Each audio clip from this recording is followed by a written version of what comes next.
bersama dengan Ratna Listi, turut berduka atas kehilangan. Terima kasih, Mbak Pasti Feni. rasanya sakitnya masih terasa sampai sekarang. Ya, kami sudah ikhlas dengan kepergian Umi karena Umi sudah cukup lama ya menderita diabetes itu sejak saya masih sekolah, saya dan adik-adik masih kecil gitu. Sampai sekarang kami semua sudah berkeluarga, jadi sudah cukup lama memang.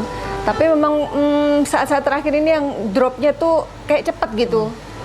Karena ternyata sudah menjalar kemana-mana. Jadi awalnya diabetes, sudah kena ke jantung koroner, sudah kena ke tekanan darahnya sangat rendah, kemudian kena stroke juga, jadi udah komplikasi gitu. Dan pada saat ibu meninggal, kamu lagi jauh juga di luar kota pada saat itu? Iya, saya posisi di Jakarta. Waktu itu ibu dirawat oleh ayah di rumah kan sebenarnya, tapi sempat jatuh. Nah pas jatuh itulah dibawa ke rumah sakit. Aku masih ada tugas di Jakarta. Kebetulan aku dan Panglima Langit kan ada klinik pengobatan. Sudah ada janji dengan pasien dari Kalimantan yang datang 3 hari kemudian gitu. Aku pikir, aduh tanggung ini, aku punya tanggung jawab nih, dilema juga. Akhirnya aku suruh adikku Dewi untuk duluan ke Madiun untuk mendampingi ibuku di rumah sakit karena saat itu udah kritis karena udah nggak ada respon gitu kan. Tapi aku tetap berdoa dan tetap berharap mukjizat gitu kan.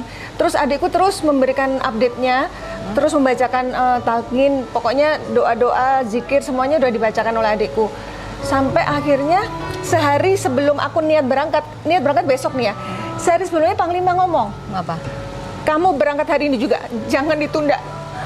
Kenapa? Aku pengen nanya tapi oke. Beliau mungkin melihat dengan mata batin gitu ya. Aku nurut lah, beliau suruh aku berangkat. Ternyata bener dalam perjalanan aku dapat kabar dari adikku yang jagain Umi di rumah sakit, katanya Umi sudah tindak gitu, dalam bahasa Jawa tuh sudah pergi gitu.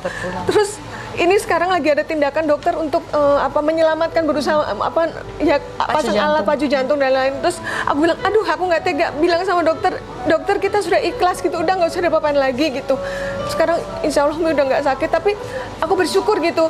Pada saat aku datang itu Umi meninggalnya habis maghrib, jadi pada saat yang baik udah gitu dilantungkan ayat suci Al-Quran.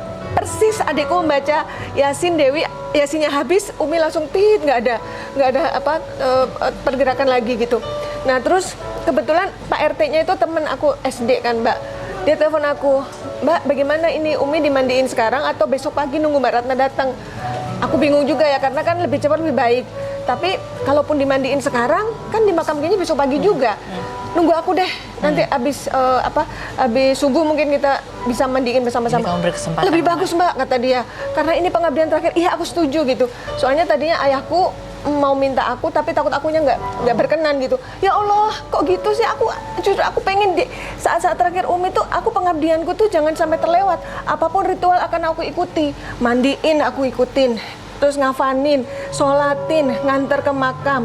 Nah yang buat aku terharu tuh Mbak Fen, kita kan udah siap nih mau mandiin jenazah Umi.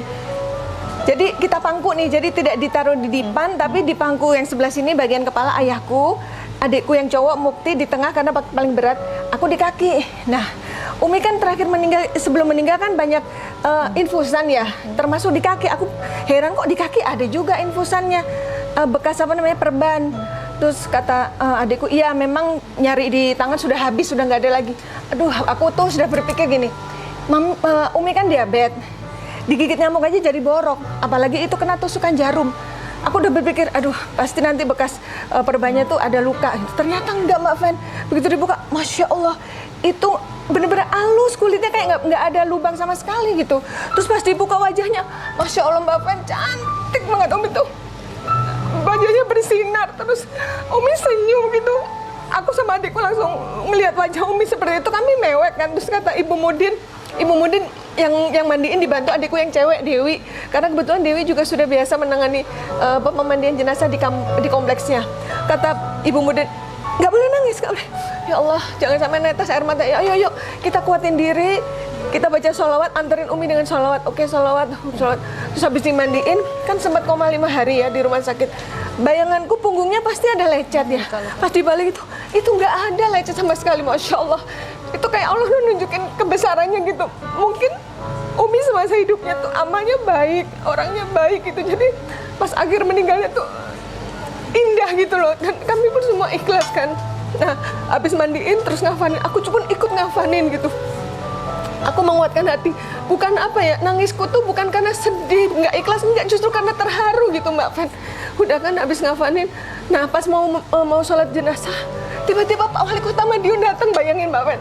Aku terharu lagi, ya Allah, maksudku keluargaku adalah keluarga rakyat jelata gitu, kok sampai ada perhatian dari Pak Wali Kota, itu buat aku terharu juga. Ini pasti gara-gara amal Umi gitu. Baik. Udah gitu habis sholat, kami pun ikut sholat jenazah. Terus aku nggak mau melewatkan semua ritual. Ada ritual di Jawa itu namanya berobosan. Jadi kita keluarga tuh muter 3 kali ngelewatin bawah jenazah. Itu aku ikutin juga. Apalagi habis ini antar ke makam.